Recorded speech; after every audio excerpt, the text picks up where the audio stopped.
ನಿಮ್ಮ ಜೀವನ ಬದಲಾಗ್ತಾ ಇರೋ ಜೀವನ ಶೈಲಿ, ಜನರಿಗೆ ನೂರಾರು ಆರೋಗ್ಯ ಸಮಸ್ಯೆ, ಯಾವ ಸಮಸ್ಯೆಗೆ ಯಾವ ಚಿಕಿತ್ಸೆ ಅನ್ನೋದೇ ದೊಡ್ಡ ಚಿಂತೆ. ಇಂತಹ ಸಮಸ್ಯೆ ಇರೋರಿಗೆ ಒಂದೇ ವೇದಿಕೆಯಲ್ಲಿ ಸಿಗುತ್ತೆ ಉತ್ತರ. ಇದೇ ಟಿವಿ9ನ ವಿಶೇಷ ಕಾರ್ಯಕ್ರಮ ನಿಮ್ಮ ಡಾಕ್ಟರ್.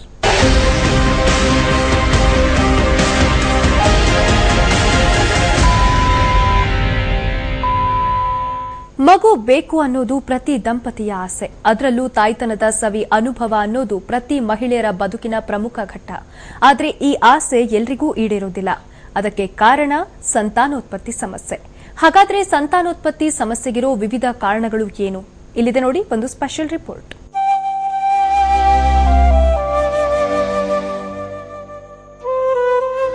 ಮುದ್ದಾದ ಮಗು ಯಾರಿಗೆ ಬೇಡ ಹೇಳಿ? ನವ ದಂಪತಿಗಳಂತೂ ಆದಷ್ಟು ಬೇಗ ಒಂದು ಮಗುವಾಗ್ಲಿ ಅಂತ ಬಯಸ್ತಿರ್ತಾರೆ. ಆದ್ರೆ ಬಯಸಿದಷ್ಟಕ್ಕೆ ಆಸೆ ಪಟ್ಟ ಮಾತ್ರಕ್ಕೆ ಮಕ್ಕಳಾಗೋದಿಲ್ಲ. ಹಾಗಾಗಿ ಕೆಲ ದಂಪತಿಗಳು ಎಷ್ಟೋ ವರ್ಷವಾದ್ರೂ ಮಕ್ಕಳಾಗದೆ ಕೊರಗ್ತಾ ಇದ್ದಾರೆ.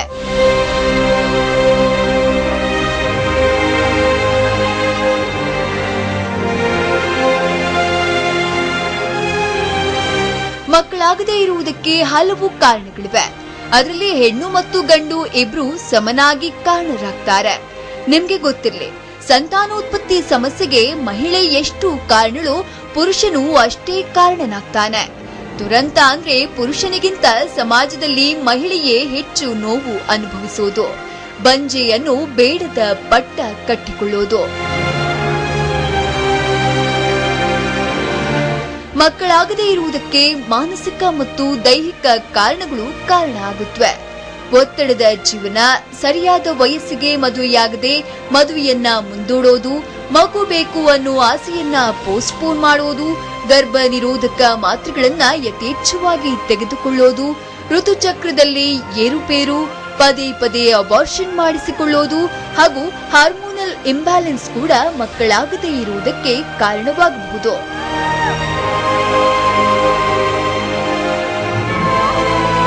ಸಮಸ್ಯೆ ಏನು ಅಂದ್ರೆ, ತುಂಬಾ ವರ್ಷ ಮಕ್ಕಳಾಗದೇ ಇದ್ರೂ ಕೆಲ ದಂಪತಿಗಳು ವೈದ್ಯರ ಬಳಿಗೆ ಹೋಗೋದೇ ಇಲ್ಲ.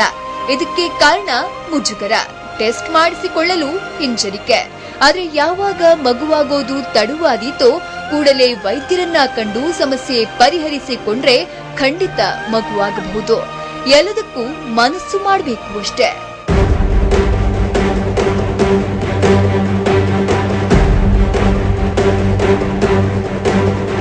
ಹಾಗಾದ್ರೆ ಮಕ್ಕಳಾಗದೇ ಇರುವುದಕ್ಕೆ ಏನೇನು ಅಂಶಗಳು ಕಾರಣವಾಗುತ್ತವೆ? ಸಂತಾನೋತ್ಪತ್ತಿ ಸಮಸ್ಯೆ ಇದ್ದವರು ಯಾವ್ಯಾವ ಟೆಸ್ಟ್ಗಳನ್ನ ಮಾಡಿಸಿಕೊಳ್ಬೇಕು? IVF ವಿಧಾನ ಎಂದರೇನು? ಈ ಎಲ್ಲಾ ವಿಷಯಗಳ ಬಗ್ಗೆ ಡೀಟೇಲ್ ಆಗಿ ತಿಳಿದುಕೊಳ್ಬೇಕು ಅಂದ್ರೆ ಮುಂದಿನ ಕಾರ್ಯಕ್ರಮ ನೋಡಿ.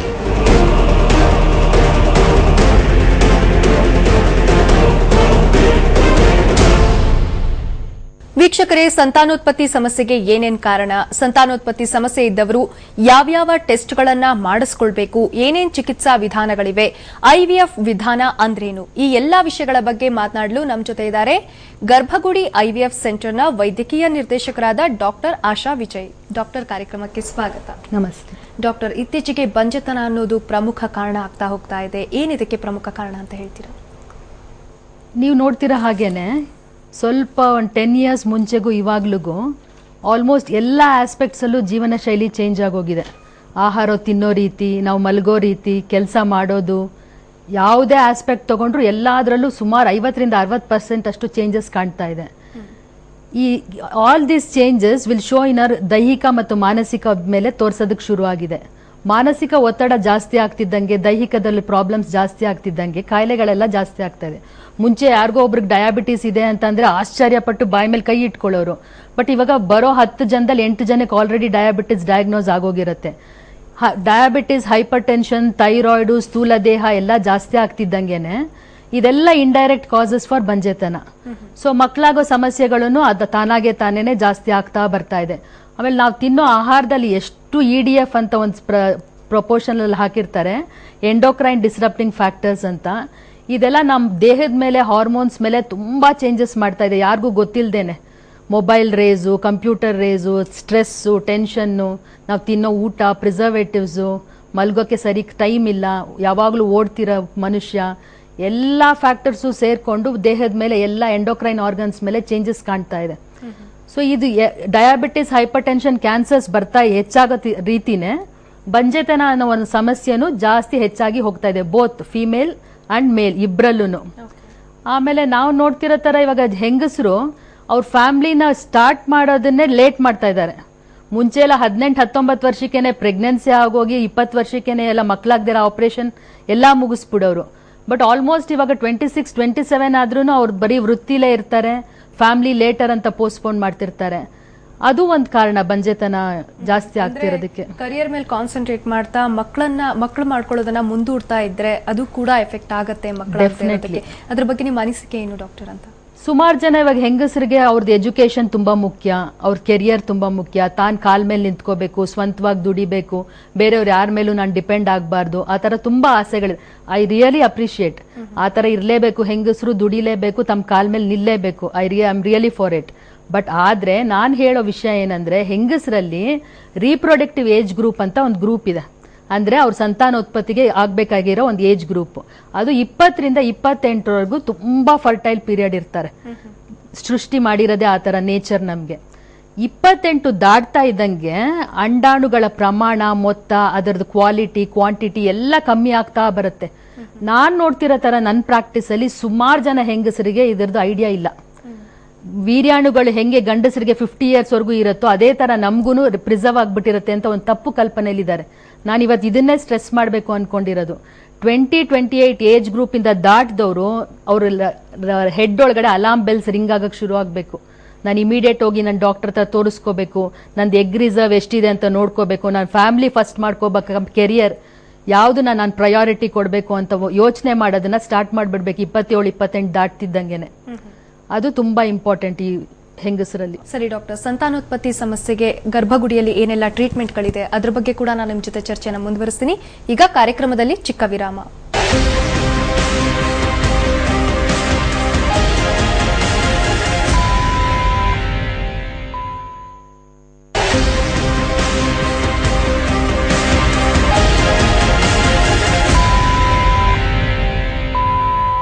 ನಿಮ್ಮ ಡಾಕ್ಟರ್ ಕಾರ್ಯಕ್ರಮಕ್ಕೆ ಮತ್ತೊಮ್ಮೆ ಸ್ವಾಗತ. ನಮ್ಮ ಜೊತೆ ಇದ್ದಾರೆ ಗರ್ಭಗುಡಿ IVF ಸೆಂಟರ್ನ ವೈದ್ಯಕೀಯ ನಿರ್ದೇಶಕರಾದ ಡಾಕ್ಟರ್ ಆಶಾ ವಿಜಯ್. ಡಾಕ್ಟರ್, ಇನ್ನು ಈ ಸಂತಾನೋತ್ಪತ್ತಿ ಸಮಸ್ಯೆ ಯಾರಲ್ಲಿ ಹೆಚ್ಚು, ಪುರುಷರಲ್ಲ ಅಥವಾ ಮಹಿಳೆಯರಲ್ಲ ಅಂತ?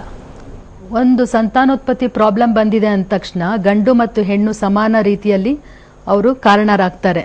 ಸೊ ಹೆಣ್ಣೆ ಕಾರಣ ಅಂತ ದೂಷಿಸೋದು, ಬರೀ ಹೆಣ್ಣನ್ನೇ ಆಸ್ಪತ್ರೆಗೆ ಹೋಗು ಅಂತ ಹೇಳೋದು, ಅವ್ರಿಗೆ ಕಾಟ ಕೊಡೋದು, ಬಂಜೆ ಅಂತ ದೂರೋದು, ಅದು ತುಂಬಾ ತಪ್ಪು. ವೀರ್ಯಾಣುಗಳಲ್ಲಾದ್ರೂ ಪ್ರಾಬ್ಲಮ್ ಆಗ್ಬೋದು, ಅಂಡಾಣುಗಳಲ್ಲಾದ್ರೂ ಪ್ರಾಬ್ಲಮ್, ಎರಡೂ ಸೇರಿ ಭ್ರೂಣ ಆಗೋದು. ಸೊ ಹಸ್ಬೆಂಡ್ ವೈಫ್ ಇಬ್ರು ಸೇರಿ ಹಾಸ್ಪಿಟ್ಲ್ಗೆ ಹೋಗಿ ಇಬ್ರು ಇನ್ವೆಸ್ಟಿಗೇಟ್ ಮಾಡಿಸ್ಕೊಳ್ಳೋದ್ರಲ್ಲಿ ಅವ್ರಿಗೆ ಬೇಗ ರೀಸನ್ ಸಿಗುತ್ತೆ. ಯಾಕಂದ್ರೆ ಒಂದು 10 ವರ್ಷ ಬರೀ ಸ್ತ್ರೀನೇ ಹೋಗಿ ಟ್ರೀಟ್ಮೆಂಟ್ ತಗೊಂಡು ಟೈಮ್ ವೇಸ್ಟ್ ಮಾಡಿ ಕೊನೆಗೆ ಹಸ್ಬೆಂಡ್ ಅಲ್ಲಿ ವೀರ್ಯ ಪರೀಕ್ಷೆಯಲ್ಲಿ ಪ್ರಾಬ್ಲಮ್ ಇದೆ ಅಂದಾಗ ಇವಳ್ದು 10 ವರ್ಷ ಹೊಟ್ಟೋಯ್ತಲ್ಲ ಪಾಪ. ಸೊ ಇಬ್ರು ಫಸ್ಟ್ ವಿಸಿಟ್ ಅಲ್ಲೇ ಹೋಗಿ ಡಾಕ್ಟರ್ನ ಮೀಟ್ ಮಾಡಿ ಎಲ್ಲಾ ಟೆಸ್ಟ್ಗಳು ಮಾಡಿಸ್ಕೊಂಡ್ರೆ ಯಾರಿಗೆ ತುಂಬಾ ಪ್ರಾಬ್ಲಮ್ ಇದೆ ಅಂತ ಗೊತ್ತಾಗತ್ತೆ ಒಂದು. ಆಮೇಲೆ ನಿಮ್ ಪ್ರಶ್ನೆಗೆ ಕಾರಣ, ಹೆಂಗಸರು 40% ಕಾರಣರಾಗ್ತಾರೆ, ಗಂಡಸರು 40% ಕಾರಣರಾಗ್ತಾರೆ. ಇಬ್ರಲ್ಲೂ ಪ್ರಾಬ್ಲಮ್ ಇರೋದು ಒಂದು 10% 10% ಅಲ್ಲಿ ಇಬ್ರು ಇರ್ತಾರೆ. ಇನ್ನ 10% ಪೀಪಲ್ ಅಲ್ಲಿ ಇಬ್ರಿಗೂ ಪ್ರಾಬ್ಲಮ್ ಇರಲ್ಲ, ಎಲ್ಲ ನಾರ್ಮಲ್ ಇರುತ್ತೆ. ಅಂತವ್ರಿಗೆ ನಮ್ಗೆ ಅನ್ಎಕ್ಸ್ಪ್ಲೇನ್ಡ್ ಇನ್ಫರ್ಟಿಲಿಟಿ ಅಂತ ಒಂದು ಟ್ಯಾಗ್ ಕೊಡ್ತೀವಿ. ಅಂತವ್ರಿಗೆ ಬೇರೆ ತರ ಸ್ಪೆಷಲ್ ಇನ್ವೆಸ್ಟಿಗೇಷನ್ಸ್, ಮಾಮೂಲಿ ಇನ್ವೆಸ್ಟಿಗೇಷನ್ಸ್ ಬಿಟ್ಟು ಬೇರೆ ದಾರಿಲಿ ಹೋಗಿ ಡೈರೆಕ್ಷನ್ಸ್ ಕೊಡ್ಬೇಕಾಗತ್ತೆ. ಓಕೆ ಡಾಕ್ಟರ್, ಒಬ್ರು ಪುಷ್ಪ ಅನ್ನೋರು ಕಾಲ್ ಮಾಡಿದ್ದಾರೆ, ಮಾತಾಡೋಣ ಮೊದಲು. ಪುಷ್ಪ ಅವರೇ ನಮಸ್ತೆ. ನಮಸ್ತೆ ಮೇಡಮ್. ಡಾಕ್ಟರ್ ಇದ್ದಾರೆ, ಮಾತಾಡಿ ಪುಷ್ಪ ಅವರೇ. ಹಲೋ ಡಾಕ್ಟರ್, ನಮಸ್ತೆ. ನಮಸ್ಕಾರ ಪುಷ್ಪ. ನನಗೆ ಮದುವೆ ಆಗಿ 2 ವರ್ಷ ಆಗಿದೆ. ಓಕೆ. ಸಾಫ್ಟ್ವೇರ್ ಕಂಪ್ನಿಯಲ್ಲಿ ಕೆಲಸ ಮಾಡ್ತಿದ್ದೇನೆ. Okay okay. ಆದ್ರೆ ಸ್ವಲ್ಪ ಪರ್ಸನಲ್ ಮತ್ತೆ ಫೈನಾನ್ಷಿಯಲ್ ರೀಸನ್ಸ್ ಇಂದ ಈಗ ಮಗು ಮಾಡ್ಕೊಳಕ್ಕೆ ಅಂದ್ರೆ ಪರಿಸ್ಥಿತಿ ಆತರ ಇಲ್ಲ. ಹಾಗಾಗಿ ಅಂದ್ರೆ ಏನಾದ್ರು ಮೆಡಿಕಲ್ ಫೀಲ್ಡ್ ಅಲ್ಲಿ ಏನಾದ್ರು ಆಪ್ಷನ್ಸ್ ಇದೆಯಾ ಮೇಡಮ್? ಈ ತರ ನಮ್ಮಂತವ್ರಿಗೆ ಏನಾದ್ರು ಈಗ ಏನ್ ಮಾಡ್ಬೋದು ನಾವು ಈ ತರ ತೊಂದರೆಗಳಿರೋವಾಗ?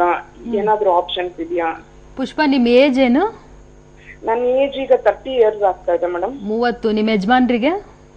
ಅವ್ರಿಗೆ 35. Okay. You are married since 2 years? ಹೌದು ಮೇಡಮ್, ಲೇಟ್ ಮ್ಯಾರೇಜ್. ಓಕೆ. ಇವಾಗ ತಾನೇ ಮಾತಾಡ್ತಾ ಇದ್ವಿ ನಾವು ಪ್ರೋಗ್ರಾಮ್ ಅಲ್ಲಿ, ರೀಪ್ರೊಡಕ್ಟಿವ್ ಏಜ್ ಗ್ರೂಪ್ ಅಂತ ಸಂತಾನೋತ್ಪತ್ತಿಗೆ ಸೂಕ್ತವಾದ ಏಜ್ ಗ್ರೂಪ್ ಒಂದಿದೆ, 20 ರಿಂದ 28. 28 ವರ್ಷ ದಾಟಿದ ಮೇಲೆ ಅಂಡಾಣುಗಳ ಪ್ರಮಾಣ ಮೊತ್ತ ಎಲ್ಲ ಕಮ್ಮಿ ಆಗ್ತಾ ಹೋಗುತ್ತೆ ಹೆಂಗಸರಲ್ಲಿ.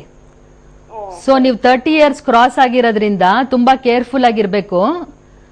ಕರೆಕ್ಟ್, ನಿಮ್ ವೃತ್ತಿ ಇಂಪಾರ್ಟೆಂಟ್, ಫೈನಾನ್ಸಸ್ ಇಂಪಾರ್ಟೆಂಟ್ ಎಲ್ಲ ನನ್ಗೆ ಅರ್ಥ ಆಗ್ತಾ ಇದೆ. ಬಟ್ ಆದ್ರೂ ನೀವು ನಿಮ್ ಹಸ್ಬೆಂಡ್ ಹೋಗ್ಬಿಟ್ಟು ಒಂದು ಫರ್ಟಿಲಿಟಿ ಎಕ್ಸ್ಪರ್ಟ್ ಹತ್ರ ಟ್ರೀಟ್ಮೆಂಟ್ ತಗೊಂಡು ನಿಮ್ದು ಟೆಸ್ಟ್ಗಳು ಮಾಡಿಸಿ, ನಮ್ದು ಹೇಗಿದೆ ಸ್ಟೇಟಸ್, ಒಳಗಡೆ ಗರ್ಭಕೋಶ, ಟ್ಯೂಬ್ಸ್ ಮತ್ತೆ ನಂದು ಅಂಡಕೋಶ ಎಲ್ಲ ಯಾವ ರೀತಿ ವರ್ಕ್ ಆಗ್ತಿದೆ ಅಂತ ಚೆಕ್ ಮಾಡಿಸ್ಕೊಂಡು ಆಮೇಲೆ ನಿಮ್ದು ಫ್ಯಾಮಿಲಿನ ಪೋಸ್ಟ್ಪೋನ್ ಮಾಡೋದು ತುಂಬಾ ಒಳ್ಳೇದು. ಇದಕ್ಕೊಂದು ಸೂಕ್ತ ಉಪಾಯ ಅಂದ್ರೆ ನೀವು www.garbagudi.com ಹೋದ್ರೆ ಫರ್ಟಿಲಿಟಿ ಕೋಶೆಂಟ್ ಅಂತ ನಾವೊಂದು ಡಿವೈಸ್ ಮಾಡಿದೀವಿ. ವೆರಿ ವೆರಿ ಬ್ಯೂಟಿಫುಲ್ ಕಾನ್ಸೆಪ್ಟ್ ಅದು. ಅದಕ್ಕೆ ಹೋದ್ರೆ ನೀವು ಫರ್ಟಿಲಿಟಿ ಕೋಶೆಂಟ್ ಅಂತ ಒಂದಿದೆ, ಬೋಲ್ಡ್ ಲೆಟರ್ಸ್ ಅಲ್ಲಿ ಇದೆ. ನೀವು ಅದನ್ನ ಟಿಕ್ ಮಾಡಿದ್ರೆ ನಿಮ್ಗೆ ಅವಾಗ ಒಂದೊಂದು ಕ್ವಶನೇರ್ ಬರುತ್ತೆ. ಅದನ್ನೆಲ್ಲ ಫಿಲ್ ಮಾಡ್ಕೊಳ್ಳಿ, ತುಂಬಾ ಈಸಿಯಾಗಿ ಫಿಲ್ ಮಾಡಬಹುದು. ಮಾಡ್ತಾ ಮಾಡ್ತಾ ನಿಮ್ಗೆ ಒಂದು ಸ್ಕೋರ್ ಕೊಡುತ್ತೆ ಅದು ಸಾಫ್ಟ್ವೇರ್. ಆ ಸ್ಕೋರ್ ಅಲ್ಲಿ ನಿಮ್ದು ಗರ್ಭಕೋಶ, ಅಂಡಕೋಶ ಎಲ್ಲ ಹೇ ತರ ಕೆಲಸ ಮಾಡ್ತಾ ಇದೆ ಅಂತ ನಿಮ್ಗೊಂದು ಸ್ಕೋರ್ ಕೊಡುತ್ತೆ. ಅದರಲ್ಲಿ best, good, average, poor, low ಅಂತ ಕ್ಲಾಸಿಫೈ ಆಗಿದೆ. ಅಕಸ್ಮಾತ್ ನಿಮ್ದು ಕ್ಯಾಟಗರಿ ಆವರೇಜ್, ಪುವರ್, ಲೋ ಬಂದ್ಬಿಡ್ತು ಅಂದ್ರೆ ಪುಷ್ಪ, ನೀವ್ ಇಮಿಡಿಯೇಟ್ ಡಾಕ್ಟರ್ ಹತ್ರ ಹೋಗ್ಬಿಟ್ಟು ಅದಕ್ಕೆ ಏನ್ ಮಾಡ್ಬೇಕು ನಾನು ತಕ್ಷಣ ಅಂತ ಟ್ರೀಟ್ಮೆಂಟ್ ತಗೋಬೇಕಾಗತ್ತೆ.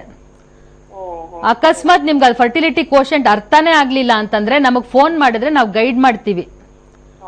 ಬಟ್ ಎಲ್ಲರೂ ಮಾಡ್ಲೇಬೇಕಾಗಿರೋದು, ನೀವು ಸಾಫ್ಟ್ವೇರ್ ಅಂತ ಬೇರೆ ಹೇಳಿದ್ರಿ, ನಾನ್ ಸಾಫ್ಟ್ವೇರ್ ಸ್ತ್ರೀಯರಲ್ಲಿ ತುಂಬಾ ನೋಡ್ತಾ ಇದ್ದೀನಿ, ಅವ್ರ ಫ್ಯಾಮಿಲಿನ ಪೋಸ್ಟ್ಪೋನ್ ಮಾಡೋದು ತುಂಬಾ ಆಗಿದೆ ಈ ನಡುವೆ because of there profession. So ನಿಮ್ ಕೊಲೀಗ್ಸ್ಗೂ ಹೇಳ್ಬಿಟ್ಟು ಅವ್ರವ್ರ ಫರ್ಟಿಲಿಟಿ ಕೋಶೆಂಟ್ ಕ್ಯಾಲ್ಕುಲೇಟ್ ಮಾಡ್ಕೊಂಡು ನೀವು ಇಮಿಡಿಯೇಟ್ ಆಗಿ ಆಕ್ಷನ್ಸ್ ತಗೊಳ್ಳೋದು ತುಂಬಾ ಉತ್ತಮ. ಓಕೆ ಪುಷ್ಪ, ಧನ್ಯವಾದ ಕರೆ ಮಾಡಿದ್ದಕ್ಕೆ. ಮೇಡಮ್, ನಾವಿವಾಗ ನೋಡಿದ್ವಿ ಅವರ ಕೇಸಲ್ಲಿ, ಅಂದ್ರೆ ನೀವು ಹೇಳಿದಂಗೆ 20 ರಿಂದ 28 ಒಳಗಡೆ ಮಹಿಳೆಯರು ಕೂಡ ದೇಹ ಕೂಡ ಸ್ಪಂದಿಸ್ತಾ ಇರುತ್ತೆ ಆ ಸಂದರ್ಭದಲ್ಲಿ, ಮಕ್ಕಳನ್ನ ಮಾಡ್ಕೊಳ್ಳೋಕೆ ತುಂಬಾ ಒಳ್ಳೆ ಟೈಮ್ ಕೂಡ ಅಂತ ಹೇಳಿ. ಇನ್ನು ಯಾವ್ಯಾವ ಕಾರಣಗಳಿಂದ ಈ ಮಕ್ಕಳಾಗೋದಿಲ್ಲ ಅಂತ, ಅಂದ್ರೆ ಗರ್ಭಕೋಶದಲ್ಲಿ ಏನೆಲ್ಲ ತೊಂದರೆಗಳಿದ್ರೆ ಮಕ್ಕಳಾಗೋದಿಲ್ಲ ಅಂತ ಮೇಡಮ್? ಗರ್ಭಕೋಶದಲ್ಲಿ ಯೂಶಲಿ ನಮ್ ಕಂಟ್ರಿಲಿ ಟ್ಯೂಬರ್ಕ್ಯುಲೋಸಿಸ್ ಆಗಿರ್ಬೋದು, TB ಆಗಿರ್ಬೋದು, ಅದು ಕಾಮನ್ ಆಗಿ ನೋಡ್ತೀವಿ ನಮ್ಮ ಸ್ತ್ರೀಯರಲ್ಲಿ. ಯೂಶಲಿ ಚೈಲ್ಡ್ಹುಡ್ ಅಲ್ಲಿ ಏನಾದ್ರೂ ಲಂಗ್ಸ್ TB ಆಗಿದ್ರೆ, ಹೊಟ್ಟೆ TB ಆಗಿದ್ರೆ ಅದು ಗರ್ಭನಾಳಕ್ಕೆ, ಗರ್ಭಕೋಶಕ್ಕೆ ಒಂದೊಂದ್ಸಲಿ ಸ್ಪ್ರೆಡ್ ಆಗ್ಬಿಟ್ಟಿರುತ್ತೆ. ಬಟ್ ಲೇಡೀಸ್ ಅಲ್ಲಿ ಏನು ಸಿಂಪ್ಟಮ್ಸ್ ಇರಲ್ಲ, ಆರಾಮಾಗಿ ಪೀರಿಯಡ್ಸ್ ಆಗ್ತಾ ಇರುತ್ತೆ, ಋತುಚಕ್ರ ಕರೆಕ್ಟ್ ಆಗಿರುತ್ತೆ, ಅವ್ರಿಗೇನು ತೊಂದರೆ ಇರಲ್ಲ. ಮದ್ವೆ ಆಗಿದ ತಕ್ಷಣ ಮಗು ನಿಲ್ತಾ ಇರಲ್ಲ.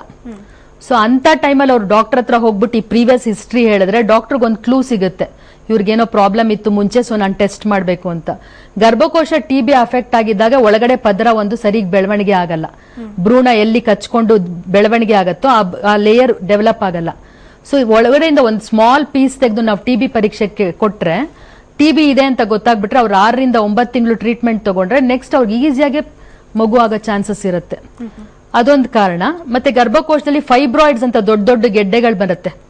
ಆ ಗೆಡ್ಡೆಗಳೇನಾರ ಮಗು ಬೆಳೆಯೋ ಜಾಗದಲ್ಲಿ ಕೂತ್ಕೊಂಡ್ಬಿಟ್ಟಿದ್ರೆ ವೀರ್ಯಾಣು ಮತ್ತೆ ಅಂಡಾಣು ಬಂದು ಸೇರೋದಕ್ಕೆ ಜಾಗನೇ ಇರಲ್ಲ, ಭ್ರೂಣ ಬಂದು ಅಂಟ್ಕೊಳ್ಳೋದಕ್ಕೂ ಜಾಗ ಇರಲ್ಲ. ಮತ್ತೆ ಇರೋ ಬ್ಲಡ್ ಸಪ್ಲೈ ಎಲ್ಲಾನು ಈ ಫೈಬ್ರಾಯ್ಡೇ ತಗೊಳ್ತಾ ಇರುತ್ತೆ. ಸೊ ಅಬಾರ್ಷನ್ಸ್ ಆಗೋದು ರಿಪೀಟೆಡ್ ಆಗಿ, ಅಂತವ್ರು ಸ್ಕ್ಯಾನ್ ಮಾಡಿಸ್ಕೊಂಡು ನೋಡಿದಾಗ ಫೈಬ್ರಾಯ್ಡ್ ಕೂತಿರುತ್ತೆ ಆ ಜಾಗದಲ್ಲಿ. ಅದನ್ನ ಈಸಿಯಾಗಿ ನಾವು ಲ್ಯಾಪ್ರೋಸ್ಕೋಪಿ ಮತ್ತೆ ಹಿಸ್ಟ್ರೋಸ್ಕೋಪಿ ಮೂಲಕ ತೆಗಿಬಹುದು. ಒಂಚೂರು ನೋವಾಗಲ್ಲ, 1 ಡೇ ಸ್ಟೇ ಅಲ್ಲೇ ಹೋಗ್ಬೋದು ಹೆಂಗಸರು. ಬಟ್ ಮೇನ್ ಏನಂದ್ರೆ ಡಯಾಗ್ನೋಸ್ ಆಗ್ಬೇಕು. ಓಕೆ ಡಾಕ್ಟರ್, ಅಂದ್ರೆ ನಾವು ಇತ್ತೀಚೆಗೆ ಕೇಳ್ತಾ ಇರುವಂತದ್ದು IVF ಬಗ್ಗೆ. ಸೊ IVF ಬಗ್ಗೆ ಅಂದ್ರೆ IVF ಅಂದ್ರೆ ತುಂಬಾ ದುಬಾರಿ, ನಮ್ ಕೈಗೆ ಎಟ್ಕೋದಿಲ್ಲ, ಅದರಲ್ಲೂ ಇನ್ನು ಗ್ರಾಮೀಣ ಮಹಿಳೆಯರಲ್ಲಂತೂ ಇದ್ರ ಬಗ್ಗೆ ಮಾಹಿತಿನೇ ಇರೋದಿಲ್ಲ. ಇದಕ್ಕೇನ್ ಡೀಟೇಲ್ಸ್ ಕೊಡ್ತೀರಾ ಮೇಡಮ್? ನನಗೆ ತುಂಬಾ ಬೇಜಾರಾಗೋ ವಿಷಯ ಅಂದ್ರೆ ಎಷ್ಟೊಂದ್ ಜನ ಹೆಂಗಸರಿಗೆ ಈ ಮಾಹಿತಿನೇ ಇರಲ್ಲ ಪಾಪ. ಈ ಎಜುಕೇಟೆಡ್ ಪೀಪಲ್ ಆದ್ರೆ ಹೇಗೋ ಯಾವ್ದೋ ಒಳ್ಳೆ ಡಾಕ್ಟರ್ನ ಹುಡ್ಕೊಂಡ್ ಬರ್ತಾರೆ, ಬೇಗ ಎಲ್ಲ ಮಾಡಿಸ್ಕೋತಾರೆ. ಬಟ್ ಹಳ್ಳಿಗಾಡು ಗ್ರಾಮೀಣ ಪ್ರದೇಶದವ್ರಿಗೆ ಏನೋ ಪ್ರೇಯರ್ಸ್ ಮಾಡ್ಕೊಂಡಿರ್ತಾರೆ, ಪೂಜೆಗಳು, ಹರಕೆಗಳು, ಉಪವಾಸ ಅದೇ ಮಾಡ್ಕೊಂಡಿರ್ತಾರೆ, ಗಂಡಸುಗೊಂದು ಟೆಸ್ಟ್ ಕೂಡ ಮಾಡ್ಸಿರಲ್ಲ. ಸೊ ನಾವು ಗರ್ಭಗುಡಿಯಿಂದ ಏನ್ ಮಾಡಿದೀವಿ ಅಂತಂದ್ರೆ ಈ ತರ ಹಳ್ಳಿಗಾಡು ಪ್ರದೇಶಗಳಲ್ಲಿ ತುಂಬಾ ಫ್ರೀ ಕ್ಯಾಂಪ್ಸ್ಗಳು ಹಬ್ಕೊಂಡಿದೀವಿ. ಸೊ ನಾವು ಕನ್ಸಲ್ಟೆಂಟ್ಸ್ ಹೋಗ್ಬಿಟ್ಟು 1 ಡೇ ಫುಲ್ ಅಲ್ಲಿ ಸ್ಪೆಂಡ್ ಮಾಡ್ತೀವಿ, ಮತ್ತೆ ಫುಲ್ ಫ್ರೀ ಮಾಡ್ತೀವಿ. ವೀರ್ಯ ಪರೀಕ್ಷೆ ಅಲ್ಲೇ ಆನ್ ದ ಸೆಟಪ್ ಮಾಡ್ತೀವಿ, ನಮ್ಮ ಎಂಬ್ರಿಯಾಲಜಿಸ್ಟ್ ಎಲ್ಲ ಬರ್ತಾರೆ. ಸುಮಾರು ಜನ ಗಂಡಸರಿಗೆ ಪ್ರಾಬ್ಲಮ್ ಕಂಡಿಡ್ದು ಅವ್ರಿಗೆ ಸೊಲ್ಯೂಷನ್ ಕೂಡ ಸಿಕ್ಕಿದೆ. ಆಮೇಲೆ ಹೆಂಗಸರಲ್ಲಿ ಒಂದು ಸ್ಮಾಲ್ ಒಂದು ಥೈರಾಯ್ಡ್ ಟೆಸ್ಟ್ ಕೂಡ ಆಗಿರಲ್ಲ. ಸೊ ಬರ್ಕೊಟ್ಟಾಗ ನಾವು ಹೋಗಿ ಅವ್ರಿಗೆ ಮನನಟ್ಟ ತರ ಹೇಳಿದ್ರೆ ಪಾಪ ಮಾಡಿಸ್ಕೊಂಡು ಅವ್ರು ವಾಪಸ್ ಬಂದು ತುಂಬಾ ಜನ ಕನ್ಸೀವ್ ಕೂಡ ಆಗಿದ್ದಾರೆ. ಸೊ ನಂದು ಆಕ್ಚುಲಿ ಮುಖ್ಯ ಉದ್ದೇಶ ಅಂದ್ರೆ ಎಲ್ಲ ಒಂದೊಂದು ಸಂಧಿಗೂ ಈ ವಿಚಾರ ತಿಳಿಸಿ, ಹೇಗೋ ಯಾರು ಈ ತರ ಸಂತಾನೋತ್ಪತ್ತಿಯಿಂದ ನರಳುತ್ತಿದ್ದಾರೋ ಅವ್ರಿಗೆ ಹೇಗಾದ್ರೂ ಮಾಡಿ ಹೆಲ್ಪ್ ಮಾಡಬೇಕು ಅನ್ನೋದೇ ನಮ್ದು ಮುಖ್ಯ. ಒಂದು ಒಳ್ಳೆ ಕಾರ್ಯನೇ ಅಂತ ಹೇಳ್ಬೋದು. ಏನಕ್ಕೆ ಅಂತಂದ್ರೆ ಹೆಚ್ಚಿನ ಭಾಗದ ಅಂದ್ರೆ ಗ್ರಾಮೀಣ ಪ್ರದೇಶದಲ್ಲಿರುವಂತಹ ಮಹಿಳೆಯರಿಗೆ ಇದ್ರ ಬಗ್ಗೆ ಹೆಚ್ಚಿನ ಮಾಹಿತಿ ಇಲ್ಲ. ಅದರಲ್ಲೂ ಹೆಣ್ಮಕ್ಳನ್ನೇ ಜಾಸ್ತಿ ದೂಷಿಸ್ತಾರೆ, ಬಂಜೆ ಅನ್ನೋದೊಂದು ಚುಚ್ಚು ಮಾತು ಕೂಡ ಆಡ್ತಾರೆ. ಇಂಥ ಸಂದರ್ಭದಲ್ಲಿ ಈ ತರಹದ ಕ್ಯಾಂಪ್ಸ್ಗಳು ಅಂದ್ರೆ ಮಕ್ಕಳಾಗದೇ ಇಲ್ಲ, ಯಾವ ಕಾರಣಕ್ಕೆ ಆಗ್ತಾ ಇಲ್ಲ ನಿಮ್ಗೆ ಅವ್ರಿಗೊಂದು ಮನದಟ್ಟು ಮಾಡ್ಕೊಡುವಂತ ಕಾರ್ಯಕ್ರಮ ಹಮ್ಮಿಕೊಂಡಿರೋದು ನಿಜಕ್ಕೂ ಒಂದು ಶ್ಲಾಘನೀಯ ಅಂತಾನೆ ಹೇಳ್ಬೋದು ನಿಮ್ ಕಾರ್ಯ. ಓಕೆ ಡಾಕ್ಟರ್, ನಿಮ್ ಜೊತೆ ಮತ್ತಷ್ಟು ಮಾತಾಡ್ತೀನಿ. ಈಗ ಕಾರ್ಯಕ್ರಮದಲ್ಲಿ ಮತ್ತೊಂದು ವಿರಾಮ.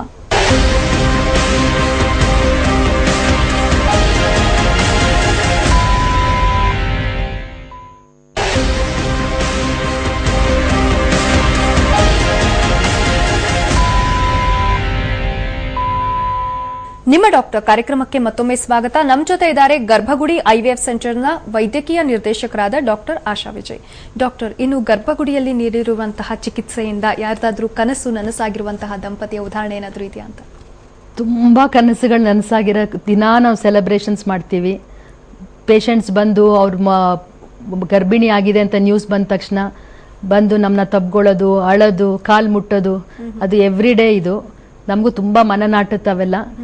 ಅಂದ್ರೆ ತುಂಬಾ ಮಿರಾಕಲ್ ಇರುವಂತಹ ಸ್ಟೋರಿ ಏನಾದ್ರೂ ಇದೆಯಾ ಮ್ಯಾಮ್? ನಾನು ಹೇಳಿದ್ನಲ್ಲ ಕ್ಯಾಂಪ್ಸ್ ಮಾಡ್ತಿದೀವಿ ಅಂತ. ನಾವು ಕನಕಪುರದಲ್ಲಿ ಫಸ್ಟ್ ಕ್ಯಾಂಪ್ ಮಾಡಿದ್ದು. ಆಕ್ಚುಲಿ ಆ ಕ್ಯಾಂಪ್ ಸ್ಟಾರ್ಟ್ ಆಗ್ಬೇಕಾಗಿರೋದು 10:00. ಈ ಲೇಡಿ 8:00 ಬಂದು ಒಂದು ಸೈಡಲ್ಲಿ ಎಲ್ಲೋ ಒಂದು ಕಾರ್ನರ್ ಅಲ್ಲಿ ಕುತ್ಕೊಂಡ್ಬಿಟ್ಟಿದ್ಲು. ಏನು ಜಾಸ್ತಿ ಮಾತಾಡಲ್ಲ, ವೆರಿ ಶೈ ಟೈಪ್ ಆ ಥರ. But she was the first one to consult us. ನನ್ನ ಬಂದು ಮೀಟ್ ಮಾಡಿದ್ದೆ ಅವಳು. ನಂಗೆ ಅದಕ್ಕೆ ತುಂಬಾ ಜ್ಞಾಪಕ ಇರೋದವಳು. ಅವಾಗ ನಾವೆಲ್ಲ ರಿಪೋರ್ಟ್ಸ್ ನೋಡಿದಾಗ ಅವ್ರಿಗೇನು ಮೇಜರ್ ಪ್ರಾಬ್ಲಮ್ಸೇ ಇರಲಿಲ್ಲ. ಬಟ್ ಮ್ಯಾರೇಜ್ ಆಗಿ 15 ವರ್ಷ ಆಗಿತ್ತು. ಅವಾಗ ನಾವು ಸ್ವಲ್ಪ ಟೆಸ್ಟ್ಗಳು ಮಾಡ್ಕೊಂಡು ನೀವು ಪ್ಲೀಸ್ ನಮ್ಮ ಸೆಂಟ್ರಿಗೆ ಬನ್ನಿ ಅಂದ್ರೆ ಅವಳು ವಿಲ್ಲಿಂಗೇ ಇರಲಿಲ್ಲ. ನನಗೆ ಆಗಲ್ಲ, ನಾನು ಬಂಜೆ ಅಂತ ನಂಗೆ ದೂರ ಬಂದ್ಬಿಟ್ಟಿದೆ, ನಾನು ಇವತ್ತು ನನ್ನ ತಂಗಿಗೋಸ್ಕರ ಬಂದಿದ್ದೀನಿ, ನಾನು ನನಗೋಸ್ಕರ ಬಂದಿಲ್ಲ ಅಂತ ಗೊಳೋ ಅಂತ ಅಳಕ್ಕೂ ಶುರು ಮಾಡಿಬಿಟ್ಲು. ಬಟ್ ತುಂಬಾ ಕನ್ವಿನ್ಸ್ ಮಾಡಿದ್ವಿ ಆ ಥರ ಯಾವುದು ಪ್ರಾಬ್ಲಮ್ ಇಲ್ಲ, ಯೂಟ್ರಸ್ಸೇ ಇಲ್ಲ ಅಂದ್ರೆ ಮಗು ಆಗಲ್ಲ, ಬಟ್ ನಿಂಗೆಲ್ಲ ಇದೆ, ಯಾಕೆ ಆ ಥರ ಭಯ ಪಟ್ಕೊಳ್ತೀಯ ಅಂತ ನಾವು ಸ್ವಲ್ಪ ಎನರ್ಜಿ ತುಂಬಿದಾಗ ವಾಪಸ್ ಬಂದ್ರು. ಅವ್ರ ತಂಗಿ ಕರ್ಕೊಂಬಂದು, ಅವ್ರ ತಂಗಿ ತುಂಬಾ ಒಳ್ಳೆ ಕೆಲಸ ಮಾಡೋದು ಇವಳನ್ನ ಹೇಳ್ಕೊಂಬರೋದಕ್ಕೆ. ಅಲ್ಲಿ ಬಂದಾಗ ಟೆಸ್ಟ್ಗಳು ಮಾಡಿದಾಗ ಅವಳಿಗೆ ಮೈಲ್ಡ್ ಥೈರಾಯ್ಡ್ ಪ್ರಾಬ್ಲಮ್ ಇತ್ತು, ಪ್ಲಸ್ ಸಿವಿಯರ್ ಪಾಲಿಸಿಸ್ಟಿಕ್ ಓವರೀಸ್ ಇತ್ತು. ಅಂಡಕೋಶದಲ್ಲಿ ತುಂಬಾ ನೀರ್ಗಡ್ಡೆಗಳು ತುಂಬಿಕೊಂಡಿರುತ್ತಲ್ಲ, ಅದು ಸಿವಿಯರ್. ಅದು ಟ್ರೀಟಬಲ್ ಕೇಸು. ಏನೋ ಫುಲ್ ಎಲ್ಲ ಅಂಟ್ಕೊಂಡು ಗರ್ಭಕೋಶ ಆ ಥರ ಅಲ್ವೇ ಅಲ್ಲ ಪಾಪ, ಕ್ಲೀನ್ ಕೇಸು. ಅವಳಿಗೆ ನಾವು ಒಂದು ಪಾಲಿಸಿಸ್ಟಿಕ್ ಓವರಿಯನ್ ಡ್ರಿಲ್ಲಿಂಗ್ ಅಂತ ಮಾಡಿಬಿಟ್ಟು ಮೊಟ್ಟೆ ಬರೋದಕ್ಕೆ ಔಷಧಿಗಳು ಹಾಕಿ ಅವ್ರ ಹಸ್ಬೆಂಡ್ನ ಕರ್ಕೊಂಡ್ಬಂದು IUI ಮಾಡಿದ್ವಿ. 3rd month she conceived.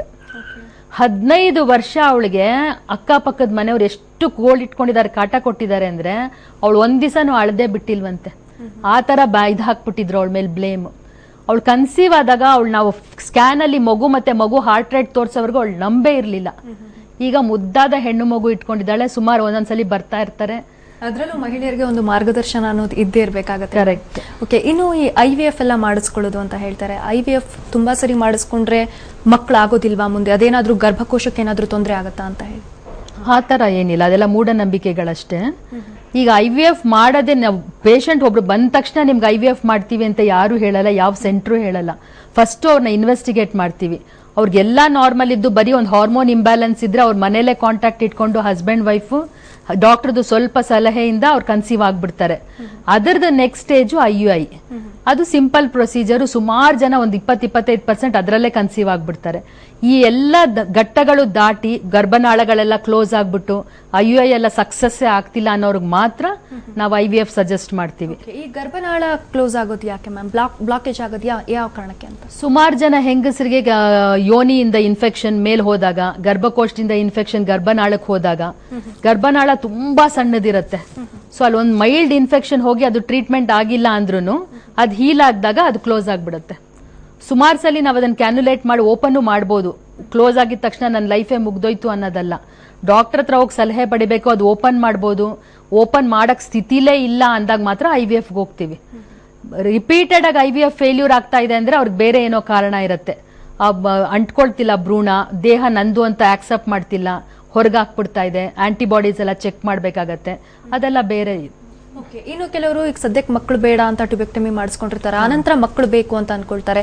ಈ ಟ್ಯುಬೆಕ್ಟಮಿ ಮಾಡಿಸ್ಕೊಂಡ್ರೆ ಮಕ್ಕಳು ಮಾಡ್ಕೊಳ್ಬಹುದಾ ಮುಂದೇನು ಅಂತ ಹೇಳಿ ಡಾಕ್ಟರ್? ಸುಮಾರು ಜನ ಈ ತರ ಹೇಸ್ಟಿ ಡಿಸಿಷನ್ ತಗೊಂಡು ನಂಗೆ ಒಂದೇ ಮಗು ಸಾಕು ಇನ್ ಬೇಡ ಅನ್ಬಿಟ್ಟು ಹೋಗ್ಬಿಟ್ಟು ಟ್ಯೂಬ್ಸ್ ನ ಕ್ಲೋಸ್ ಮಾಡ್ಕೊಂಡ್ಬಿಡ್ತಾರೆ, ಕಟ್ ಮಾಡಿಸ್ಕೊಂಡು ಟ್ಯುಬೆಕ್ಟಮಿ ಮಾಡಿಸ್ಕೊಂಡ್ಬಿಡ್ತಾರೆ. ಆಮೇಲೆ ಮತ್ತೆ ಬೇಬಿಗೆ ಏನೋ ಪ್ರಾಬ್ಲಮ್ ಆಯ್ತು, ಹೋಗ್ಬಿಡ್ತು, ಆಕ್ಸಿಡೆಂಟ್ ಆಯ್ತು ಅಂತ ತುಂಬಾ ಜನ ವಾಪಸ್ ಬರ್ತಾರೆ, ಓಪನ್ ಮಾಡ್ಕೊಡಿ ಅಂತ. ಅವ್ರಿಗೆ ಟ್ಯೂಬೋಪ್ಲಾಸ್ಟಿ ಅಂತ ಒಂದು ಆಪರೇಷನ್ ಇದೆ. ಅದನ್ನ ಟ್ಯೂಬ್ಸ್ನ ಓಪನ್ ಮಾಡಿಬಿಟ್ಟು ಮಾಡ್ಬೋದು. ಅದಕ್ಕೆ ವಿಲ್ಲಿಂಗ್ ಇಲ್ಲ ಅನ್ನೋರು ಟ್ಯೂಬೋಪ್ಲಾಸ್ಟಿ ನಂಗೆ ಮತ್ತೆ ಆಪರೇಷನ್ಸ್ ಎಲ್ಲ ಬೇಡ ಅನ್ನೋರು ಡೈರೆಕ್ಟ್ IVFಗೆ ಹೋದ್ರೆ ಈಸಿಯಾಗಿ ಮಕ್ಕಳಾಗುತ್ತೆ. ಓಕೆ, ಇನ್ನು ಈ ಎಗ್ ಡೊನೇಷನ್ ಬಗ್ಗೆ ಕೇಳ್ತೀವಿ. ಎಗ್ ಡೊನೇಷನ್ ಅಂದ್ರೆ ಏನು ಮತ್ತೆ ಯಾರಿಗೆ ಮಾಡಬಹುದು ಅಂತ ಮೇಡಮ್? ನಾನು ಇವಾಗ ಫರ್ಟಿಲಿಟಿ ಕೋಶೆಂಟ್ ಬಗ್ಗೆ ಹೇಳ್ತಾ ಇದ್ದೆ ಅಲ್ವಾ, ಅದ್ರಲ್ಲಿ ಏನಾರ ನಿಮ್ ಕೋಶೆಂಟ್ ತುಂಬಾ ಲೋ ಬಂತು ಅಂದ್ರೆ, ವೆರಿ ಪುವರ್ ಬಂತು ಅಂದ್ರೆ, ನನ್ನ ಅಂಡಕೋಶದಲ್ಲಿ ನಂಗೆ ಅಂಡಾಣುಗಳು ಪ್ರೊಡಕ್ಷನ್ ಆಗ್ತಾನೆ ಇಲ್ಲ, ಸೊ ಅವಾಗ ನನಗೆ ಮಕ್ಕಳೇ ಆಗಲ್ವಾ ಅಂತ ತುಂಬಾ ಜನ ಕೇಳ್ತಾರೆ. ಈಗ ಅವ್ರಿಗೆಲ್ಲ ವರದಾನ ಬಂದಿರೋದು ಅಂಡಾಣುಗಳ ದಾನಿಗಳು. I really appreciate these people. Donors ಅಂತ ಬರ್ತಾರೆ, ಅವ್ರಿಗೂ ಆಕ್ಚುಲಿ ಏನೋ ಫೈನಾನ್ಷಿಯಲ್ ಪ್ರಾಬ್ಲಮ್ಸ್ಗೋಸ್ಕರ ಬರ್ತಾರೆ, ಬಟ್ ಅವ್ರು ಇನ್ನೊಬ್ರು ಮನೇಲಿ ಎಷ್ಟು ಆಶಾಕಿರಣ ಬೆಳಗ್ತಾ ಇದ್ದಾರೆ ಅಂದ್ರೆ, ಅವ್ರ ಅಂಡಾಣುಗಳು ಕೊಟ್ಟು ಅಂದ್ರೆ ಐ ರಿಯಲಿ ಸಲ್ಯೂಟ್ ದೆಮ್. ಆ ತರ ಎಗ್ ಡೋನರ್ಸ್ ಬಂದಾಗ ನಾವು ಅವ್ರದ್ದು ಎಗ್ ತಗೊಂಡು ಇವ್ರ ಪೇಷಂಟ್ ಹಸ್ಬೆಂಡ್ ಜೊತೆನೆ ಭ್ರೂಣ ಮಾಡಿ ಅವ್ರಿಗೆ ಒಳ್ಳೆ ಮಗು ಹುಟ್ಟೋ ಸಾಧ್ಯತೆಗಳು ತುಂಬಾ ಇದೆ. ಓಕೆ, ಮುಂಚೆ ಇಲ್ಲ ಅಂದ್ರೆ ಒಂದು ಅವೇರ್ನೆಸ್ ಇರ್ಲಿಲ್ಲ, ಮಕ್ಕಳಾಗ್ಲಿಲ್ಲ ಅಂತಂದ್ರೆ ಏನೋ ಹೆಣ್ಮಕ್ಳಲ್ಲಿ ಸಮಸ್ಯೆ ಇದೆ, ನಮ್ಗೆ ಏನೋ ಪ್ರಾಬ್ಲಮ್ ಆಗಿದೆ ಅಂತ ಹೇಳ್ಬಿಟ್ಟು ಸುಮ್ನೆ ಇರ್ತಾ ಇದ್ರು. ಆದ್ರೆ ಇವಾಗಿನ ಅಡ್ವಾನ್ಸ್ ಟ್ರೀಟ್ಮೆಂಟ್ಗಳು ಕೂಡ ಲಭ್ಯ ಇದೆ. ಅದನ್ನ ನೋಡ್ಕೊಂಡು ನಾವು ಟ್ರೀಟ್ಮೆಂಟ್ ಎಲ್ಲ ಮಾಡಿಸ್ಕೊಂಡು ಮಕ್ಕಳನ್ನ ಮಾಡ್ಕೊಳ್ಬಹುದು ಅನ್ನೋದು ಎಷ್ಟೋ ಜನರಿಗೆ ಗೊತ್ತಿಲ್ಲ. ಇವಾಗ ಈ ಕಾರ್ಯಕ್ರಮದ ಮೂಲಕ ಅವ್ರಿಗೆ ತಿಳಿಯುತ್ತೆ ಅಂತ ಅನ್ಕೊಳ್ತೀನಿ. ಡಾಕ್ಟರ್, ಸಾಕಷ್ಟು ಮಾಹಿತಿ ತಿಳಿಸ್ಕೊಟ್ಟಿದ್ದೀರಾ, ಧನ್ಯವಾದ. Thank you. ಇನ್ನು ನೀವು ಕೂಡ ಡಾಕ್ಟರ್ನ ಸಂಪರ್ಕಿಸಬೇಕಾದ್ರೆ ಕೆಳಕಂಡ ವಿಳಾಸವನ್ನ ನೋಟ್ ಮಾಡ್ಕೊಳ್ಳಿ. ಡಾಕ್ಟರ್ ಆಶಾ ವಿಜಯ್, ವೈದ್ಯಕೀಯ ನಿರ್ದೇಶಕರು, Garbhagudi IVF centres, Hanumanthanagar 9886915556, Kalyan Nagar 9886825556, Kengeri satellite town 9886715556, electronic city 8861811116. Toll free number ಈ ರೀತಿಯಾಗಿದೆ 1800200288. ಮಕ್ಕಳಾಗದಿರಲು ಹಲವಾರು ಕಾರಣಗಳಿವೆ. ಆ ಕಾರಣಗಳನ್ನು ಪತ್ತೆ ಹಚ್ಚಿ ಸರಿಯಾದ ಸಮಯದಲ್ಲಿ ಸರಿಯಾದ ಡಾಕ್ಟರ್ನ ಭೇಟಿ ಮಾಡಿ ಚಿಕಿತ್ಸೆ ತೆಗೆದುಕೊಂಡ್ರೆ ಮಗುವಾಗೋದ್ರಲ್ಲಿ ಸಂಶಯನೇ ಇಲ್ಲ. ನಾಳೆ ಇನ್ನೊಬ್ಬ ಡಾಕ್ಟರ್ ಜೊತೆ ನಿಮ್ಮ ಭೇಟಿ. ನಿರಂತರ ಸುದ್ದಿಗಾಗಿ ನೋಡ್ತಾ ಇರಿ TV9.